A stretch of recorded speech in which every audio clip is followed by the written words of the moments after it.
Bagaimanakah perkembangan penanganan dan upaya rekonstruksi wilayah Kabupaten Bantaeng dan Jeneponto pasca banjir dan tanah longsor yang terjadi Jumat malam?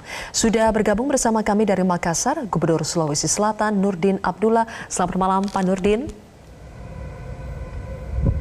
Selamat malam, Mbak Silvi. Pak Nurdin, kemarin Bapak sudah ke Bantaeng untuk meninjau banjir, hari ini Wagub juga ke Jeneponto. Apa yang sudah dan akan dilakukan Pemprov Sulawesi Selatan setelah melihat kondisi Bantaeng dan Jeneponto? Ya, saya ingin sampaikan bahwa memang di Bantaeng sendiri sebenarnya curah hujan tidak terlalu besar, tetapi di hulu yang memang curah hujannya sangat ekstrim, ya. Dan yang kedua, kita sudah punya protek, kita membuat check dam untuk mengatur aliran air ke kota, sehingga selama 10 tahun alhamdulillah tidak pernah lagi terjadi banjir. Kemarin itu jebol dinding, itu akibat karena memang mungkin curah hujan yang ekstrim. Nah, kemarin kami sudah bersama-sama Pak Bupati, Wakil Bupati, seluruh Forkopimda langsung melakukan pembersihan di seluruh kota.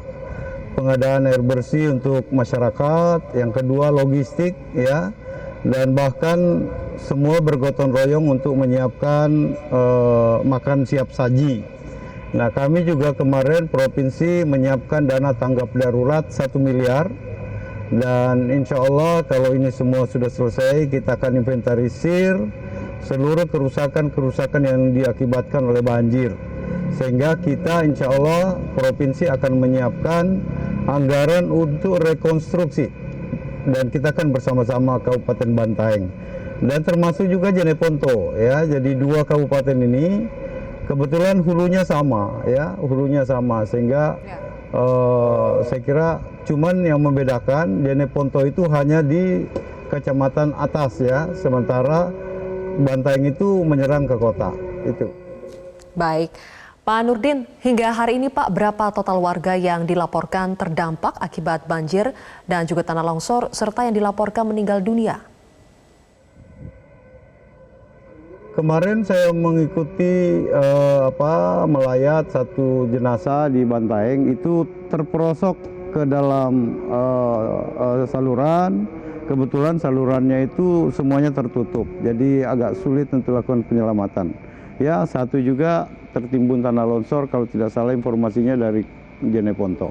Sementara memang yang menyulitkan karena hampir semua pedagang yang ada di pasar di kota Bantaeng itu berdampak sangat berat, ya, karena barang-barang mereka hampir boleh dikata semua terendam oleh lumpur. Nah, rumah-rumah juga demikian, tetapi atas kerjasama semua pihak, ya, termasuk dari Polda Sulawesi Selatan mengirimkan 2 mobil dapur umum. Ya, saya kira untuk darurat ini sudah cukup untuk melakukan upaya-upaya awal, ya. Baik. Pak Nurdin, tadi kan katanya 1 miliar rupiah untuk dana tanggap darurat, kemudian 15 miliar rupiah untuk dana rekonstruksi. Nah, apakah dana rekonstruksi ini akan juga diperuntukkan untuk membantu perbaikan kerusakan-kerusakan rumah warga, tempat-tempat usaha milik warga, Pak? Atau hanya untuk rekonstruksi cek dam yang jebol atau penyebab dari bencana banjir ini? Sebenarnya cek dam itu nggak sampai 15 miliar, 1 miliar pun nggak nyampe, Mbak. Cuman dinding aja, dindingnya aja yang harus kita rekonstruksi, ya, kembali. Sementara yang paling berdampak yaitu pedagang-pedagang pasar. Ya, ini juga saya sudah titip kepada Pak Bupati untuk pemerintah hadir, ya. Termasuk rumah-rumah yang hanyut, ya, ada 2 rumah hanyut. Ya, selebihnya saya kira adalah kerusakan diakibatkan oleh lumpur. Jadi untuk rekonstruksi yang lain saya kira 15 miliar yang kita siapkan oleh pemerintah provinsi. Untuk sementara ini hitung-hitungan pemerintah Kabupaten Bantaeng insya Allah cukup. Oke, berarti 15 miliar rupiah dana rekonstruksi akan lebih banyak diperuntukkan untuk perbaikan rumah warga dan juga tempat-tempat usaha milik warga, begitu Pak Nurdin?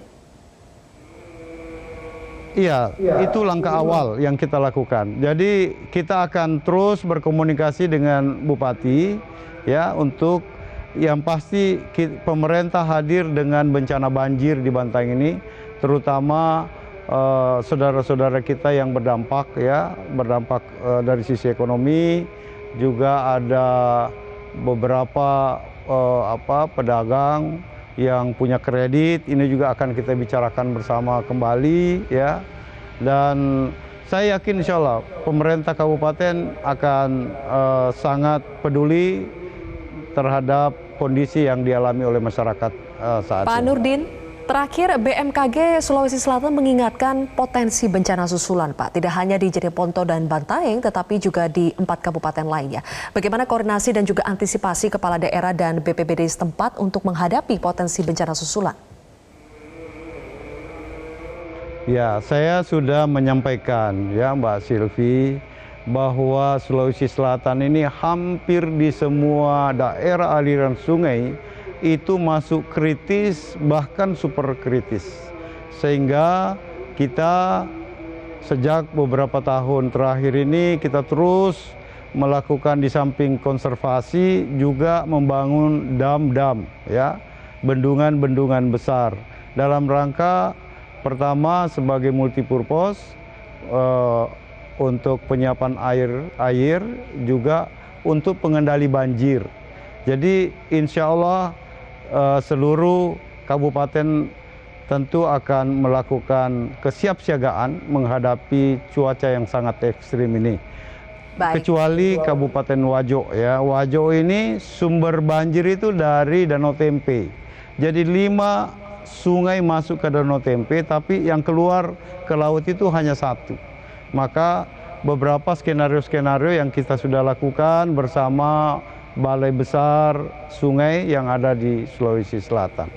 Baik, terima kasih Gubernur Sulawesi Selatan, Prof. Nurdin Abdullah telah bergabung bersama kami. Mudah-mudahan penanganan dan juga antisipasi untuk bencana banjir ke depannya bisa lebih baik lagi. Terima kasih.